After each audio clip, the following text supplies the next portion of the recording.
2010 مارچ میں ہم نے جو ایک اسٹوری چھاپی اور اسٹوری کے بہت ہی ریپیٹیشن ہوئی. اسی اسٹوری کی ریپیٹیشن نہیں ہوئی مگر اس آدمی نے جو فراڈ کیے وہ اس کی ریپیٹیشن ہوئی.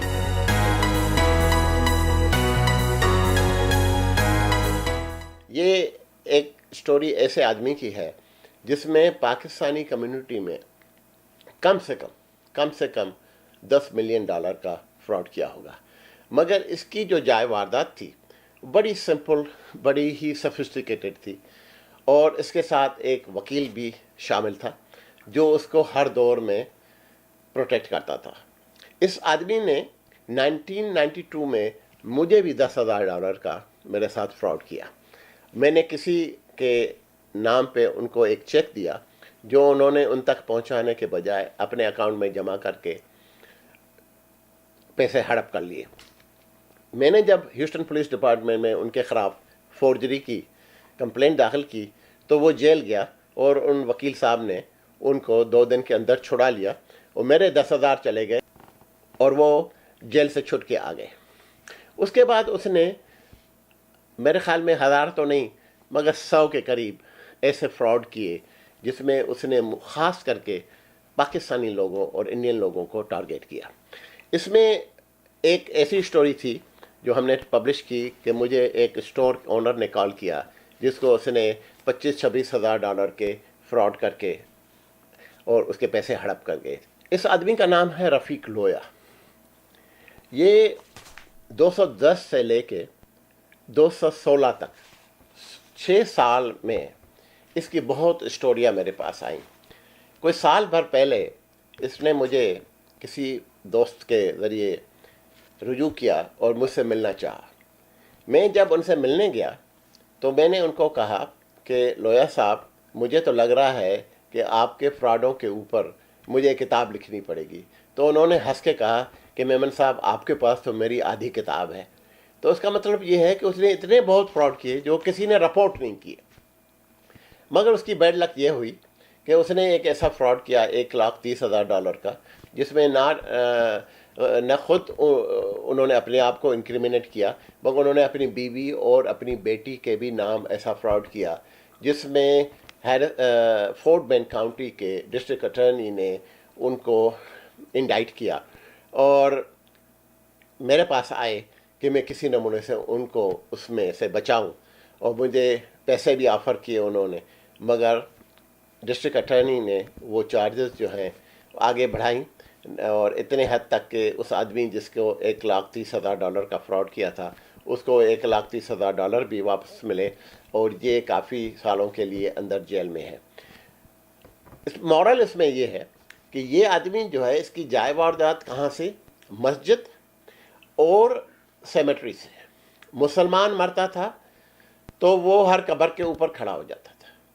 لوگ سمجھتے تھے کہ یہ بڑا کوئی ایماندار شریف آدمی ہے جو ہر آدمی کے قبر پہ کھڑا ہوتا ہے. مگر وہاں سے وہ کسی نہ کسی آدمی ایسے نائب آدمی شریف آدمی کو پکڑتا تھا اور ان کے ساتھ اس قسم کے دھوکے کرتا تھا کہ اگر آپ ان کے دھوکوں کی میں آپ کو ابھی تھوڑی سی تفصیل سناؤں گا تو آپ بڑے ہنسیں گے.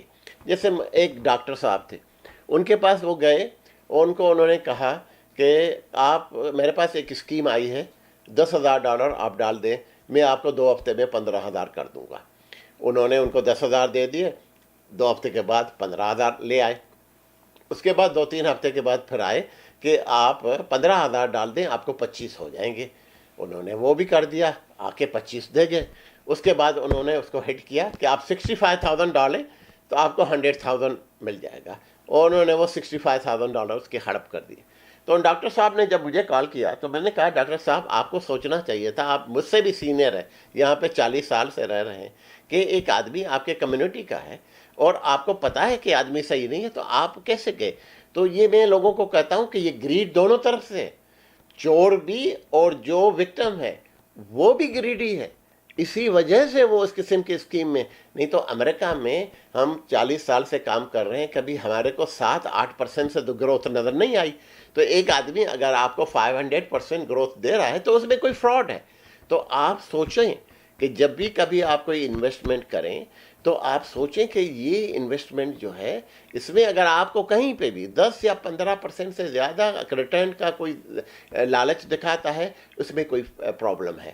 یہ آدمی بیڈ چیکس میں ان کی کیا تھی جائے واردات کہ وہ آپ کے پاس آئیں گے کہ جی میرے کو میری بیوی بڑی بیمار ہے یا میری بیٹی بیمار ہے, مجھے $10,000 دے دیں, اور یہ آپ ذرا 1 مہینے کا پوسٹ ڈیٹڈ چیک لے لیں اور میں آپ کو چیک جو ہے آپ کو چکا دوں گا.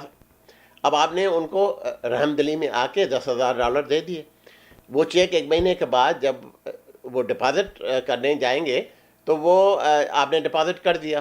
اب وہ چیک ان کو پتہ ہوتا ہے کہ یہ چیک باؤنس ہوگا, تو وہ جیسے ہی ڈپازٹ بینک سے واپس آنے والا ہوتا ہے تو وہ آپ کے پاس آ کے کہتے ہیں کہ جی وہ آئی ایم سوری, وہ میرے بینک میں پرابلم ہو گیا تھا, 1 مہینے میں نے اکاؤنٹ چینج کر دیا تھا, یہ ذرا $500 آج لے لیں آپ, باقی 9,500 میں آپ کو کل دے دوں گا. اور اینڈ آف دا ڈے میں اگر آپ وہ $500 لے لیتے ہیں تو یہ ایک بیڈ چیک کا جو ایک کرمنل آفنس ہے وہ ایک سول آفنس بن جاتا ہے. وہی ایک وکیل جو انہوں نے رکھا ہوا ہے, جو ان کے میرے خیال میں پارٹنر بھی ہیں, جو ان کے فراڈس میں ان سے شیئر لیتے ہیں, وہ ان کو بچا لیتے ہیں. اور سول کیس میں اگر آپ زیادہ سے زیادہ کیا ہوگا, آپ کے پاس ایک پیپر کی ججمنٹ ملے گی مگر آپ کے پیسے چلے جائیں گے. تو آپ کو چاہیے کہ جب بھی آپ کے ساتھ کوئی fraud who, first thing is never negotiate. اس جیسے آپ نے نیگوشیٹ کیا, اگر آپ نے $1 بھی دے دیا تو وہ کرمنل سے سول کیس بن جاتا ہے اور آپ کا پھر ریکورس جو ہے بڑا ڈیفیکلٹ ہو جاتا ہے. اس وجہ سے جب کوئی ایسے کرائم ہو امیڈیٹلی پولیس ڈپارٹمنٹ کو, ڈسٹرکٹ اٹارنی کو کانٹیکٹ کریں اور اپنے اسیٹس کو پروٹیکٹ کریں, کیونکہ یہاں پہ آئے دن بہت لوگ میجر فراڈ کر کے پاکستانیوں کو, مسلمانوں کو لوٹ رہے ہیں. تو کوئی بھی آپ کے پاس اسٹوری ہو تو مجھے کال کریں. میرا نمبر ہے 713-557-7547 یا میری ای میل ہے manzoorm786@aol.com, یا اسکرین پہ میرا ایڈریس ہے, اس میں جو ڈاکیومنٹ ہے آپ کو بھیجیں. اگر آپ کو کہیں پہ ڈسٹرکٹ اٹارنی یا کہیں پہ بھی کسی چیز کی بھی ہیلپ کی ضرورت ہو, انشاءاللہ تعالیٰ آپ کو فری ہیلپ ملے گی. Thank you.